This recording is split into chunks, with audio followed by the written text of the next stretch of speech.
ഇന്നേക്ക് കൃത്യം 25 വർഷങ്ങൾക്ക് മുന്നെയാണ് കേരളത്തെ നടുക്കിയ ആ കൂട്ടക്കൊല നടന്നത്. ഒരു വീട്ടിൽ കൊല്ലപ്പെട്ടത് 6 പേരാണ്. ഈ കൊലകൾ നടത്തിയത് ഒരാളാണ്. 2001 ജനുവരി 6-നാണ് ആലുവയിൽ കൂട്ടക്കൊല നടക്കുന്നത്. ആലുവയിലെ സെന്റ് മേരീസ് സ്കൂളിന് സമീപത്തുള്ള പൈപ്പ് ലൈൻ റോഡിൽ മാഞ്ഞൂരാൻ വീട്ടിൽ അഗസ്റ്റിന്റെ ഭാര്യ ബേബി, മക്കളായ ജയ്മോൻ, ദിവ്യ, അഗസ്റ്റിന്റെ മാതാവ് ക്ലാര തൊമ്മി, സഹോദരി കൊച്ചുറാണി എന്നിവരാണ് ആന്റണി എന്നയാളുടെ ക്രൂരതയ്ക്കിരയായി മാറിയത്. ആ വീട്ടിലെ ഒരു അംഗത്തെപ്പോലെയായിരുന്നു MA ആന്റണി. ആലുവ നഗരസഭയിലെ ഒരു താൽക്കാലിക ജീവനക്കാരനായിരുന്നു ആന്റണി. അയാൾ അഗസ്റ്റിന്റെയും കുടുംബത്തെയും നിഷ്കരുണം ഇല്ലാതാക്കിയപ്പോൾ ബന്ധുക്കളും നാട്ടുകാരുമൊക്കെ ഒരേപോലെ പകച്ചു നിന്നു. ഇപ്പോഴും ആലുവ മാഞ്ഞൂരാൻ വീട്ടിലെ കൂട്ടക്കൊല കേസിൽ ജനങ്ങളുടെ മനസ്സിൽ മായാതെ നിൽക്കുന്നൊരു സംശയമാണ്, ഇത് ആന്റണി തന്നെയാണോ ചെയ്തത് എന്ന്. ഭൂമിയും പണവും സ്വർണവും അടക്കം വലിയൊരു സ്വത്തിന്റെ ഉടമയായിരുന്നു കൊല്ലപ്പെട്ട അഗസ്റ്റിൻ, ബേബി എന്നിവരുടെ ജഡങ്ങൾ കിടന്നതിന് സമീപം ചുവരിൽ രക്തം കൊണ്ട് ഒരു അമ്പിന്റെ അടയാളവും വരച്ചിരുന്നു. പോസ്റ്റ്മോർട്ടം റിപ്പോർട്ടിൽ നിന്നും തലേദിവസം രാത്രിയാണ് എല്ലാവരും കൊല്ലപ്പെട്ടതെന്ന് മനസ്സിലായിരുന്നു. കൂട്ടക്കൊലയ്ക്ക് ശേഷം ബാങ്ക് ലോക്കറിൽ പോലീസ് നടത്തിയ പരിശോധനയിൽ ലക്ഷങ്ങളുടെ കറൻസിയും സ്വർണവും സ്ഥലത്തിന്റെ ആധാരങ്ങളും മറ്റും കണ്ടിരുന്നു. 2001 ജനുവരി 6 രാത്രിയോടെയാണ് ആന്റണി അഗസ്റ്റിന്റെ വീട്ടിലേക്ക് വരുന്നത്. കൊല്ലപ്പെട്ട കൊച്ചുറാണി ബന്ധുകൂടിയായ പ്രതി ആന്റണിയെ സാമ്പത്തികമായി പലപ്പോഴും സഹായിക്കുകയും ചെയ്തിരുന്നു. ആ ബന്ധത്തിന്റെ പേരിലാണ് കൊച്ചുറാണി വിദേശത്തേക്ക് പോകാൻ ആന്റണിയെ സഹായിക്കാം എന്ന് ഏറ്റത്. എന്നാൽ പണം ആവശ്യമായി വന്നപ്പോൾ നൽകില്ല എന്നായിരുന്നു കൊച്ചുറാണിയുടെ മറുപടി. ജനുവരി 6 രാത്രിയും ഇതേ ആവശ്യവുമായാണ് ആന്റണി ഇവരുടെ വീട്ടിൽ വന്നത്. ആദ്യം വീട്ടുകാരുമായി സംസാരിച്ചിരുന്നു. പിന്നീട് അഗസ്റ്റിനും ഭാര്യയും മക്കളും തൊട്ടടുത്തുള്ള സീനത്ത് തിയേറ്ററിൽ സെക്കൻഡ് ഷോയ്ക്ക് പോയി.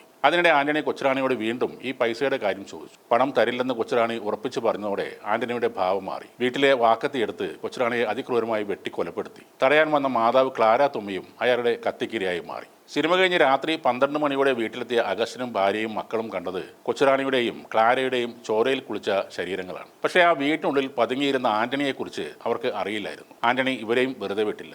4 പേരെയും ഒന്നൊന്നായി വെട്ടിനുറുക്കി. 6 പേരും കൊല്ലപ്പെട്ടെന്ന് ഉറപ്പിച്ചതോടെ അയാൾ ആ സ്ഥലത്ത് നിന്നും രക്ഷപ്പെട്ടു. പിന്നീട് അയാൾ മുംബൈ വഴി സൗദിയിലെ ദമാമിലെത്തി. ക്രിമിനൽ പുള്ളികളെ കൈമാറുന്നതിനുള്ള ധാരണയൊന്നും ഇന്ത്യയുമായി സൗദി അറേബ്യയ്ക്ക് അന്ന് ഇല്ലാതിരുന്നതിനാൽ ആന്റണിയെ നിയമാനുസൃതം ഇന്ത്യയിലേക്ക് എത്തിക്കുക എന്നത് എളുപ്പം നടക്കുന്ന ഒരു കാര്യവുമായിരുന്നില്ല. അങ്ങനെയാണ് പോലീസ് തന്ത്രപൂർവമായ ചില നീക്കങ്ങൾ നടത്തിയത്. ആലുവയിലെ ഒരു ഷോപ്പിംഗ് കോംപ്ലക്സിൽ ഒരു മിനി ടെലിഫോൺ എക്സ്ചേഞ്ച് സജ്ജീകരിച്ചിരുന്നു. ആന്റണിയുടെ ഭാര്യ ജമ്മയെ അവിടെ കൊണ്ടുവന്ന ആന്റണിയുമായി ടെലിഫോണിലൂടെ പോലീസ് എഴുതി കൊടുത്ത വാചകങ്ങൾ മാത്രം പറയിപ്പിച്ചു. തുടർന്ന് ആന്റണി ജമ്മയുമായി മറ്റ് ഫോണുകളിലൂടെ സംസാരിക്കാതിരിക്കാൻ ജമ്മയെ പോലീസ് നിരീക്ഷണത്തിലുമാക്കി. ജമ്മ താമസിക്കുന്ന വീടിന് സമീപമുള്ള എല്ലാ ഫോണുകളും ഡിസ്കണക്ട് ചെയ്തു. കേസ് അന്വേഷണ ചുമതല ഉണ്ടായിരുന്ന CI B ശശിധരനും DYSP എബ്രഹാം ചെറിയാനും മുംബൈയിലെത്തി. ആന്റണിയെ സൗദിക്ക് കയറ്റിവിട്ട കോസ്മോസ് ട്രാവൽ ഉടമ അരുൺ മേമനെ കണ്ട് കാര്യങ്ങളെല്ലാം മനസ്സിലാക്കി. ആന്റണി പോയതിൽ പിന്നെ വീട്ടിൽ പ്രശ്നങ്ങളാണെന്നും ആന്റണിയെ തിരികെ കൊണ്ടുവരണമെന്നും ആവശ്യപ്പെട്ട് ഭാര്യ മുംബൈയിലെ ഓഫീസിൽ വന്നിട്ടുണ്ട് എന്നും യാത്രക്കുള്ള ചെലവെല്ലാം താൻ എടുക്കാമെന്നും അരുൺ മേമൻ സന്ദേശമയച്ചതിന്റെ അടിസ്ഥാനത്തിൽ സൗദിയിലെ സ്പോൺസർ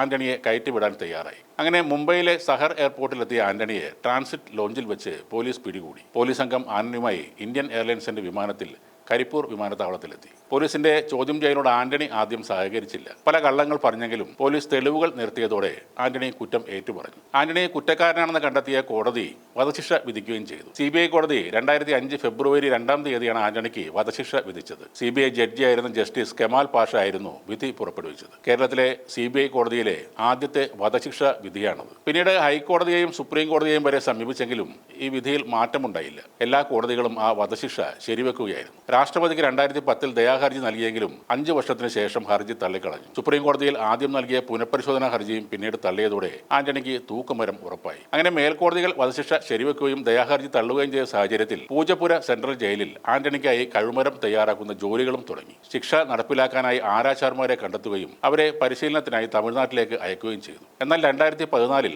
അന്നത്തെ സുപ്രീം കോടതി ചീഫ് ജസ്റ്റിസ് ആയിരുന്ന RM ലോധയുടെ നിർണായകമായ ഉത്തരവ് ആലുവ കൂട്ടക്കൊലക്കേസിലും വഴിത്തിരിവായി മാറി. വധശിക്ഷയ്ക്കെതിരായ പുനഃപരിശോധനാ ഹർജി തുറന്ന കോടതിയിൽ വാദം കേൾക്കണമെന്നായിരുന്നു അന്നത്തെ ഉത്തരവ്. അതോടെ 2014 ഉത്തരവിന്റെ ആനുകൂല്യം ആന്റണിക്കും ലഭ്യമാക്കണമെന്നാവശ്യപ്പെട്ട് വധശിക്ഷയ്ക്കെതിരെ നിലകൊള്ളുന്ന കൂട്ടായ്മകളും ചില അഭിഭാഷകരും വീണ്ടും സുപ്രീം കോടതിയിൽ ഹർജി നൽകി. 2016 അന്നത്തെ ചീഫ് ജസ്റ്റിസ് ദീപക് മിശ്ര അധ്യക്ഷനായ ബെഞ്ച് ആന്റണിയുടെ വധശിക്ഷ സ്റ്റേ ചെയ്തു. തുടർന്ന് പുനഃപരിശോധന ഹർജിയിൽ 2018 വധശിക്ഷ ജീവപര്യന്തമായി കുറയ്ക്കുകയും ചെയ്തു. ഈ കൂട്ടക്കൊലയ്ക്ക് ശേഷം പൈപ്പ് ലൈൻ റോഡിലെ ആ വലിയ വീട്ടിൽ ആരും താമസിക്കാൻ വന്നില്ല.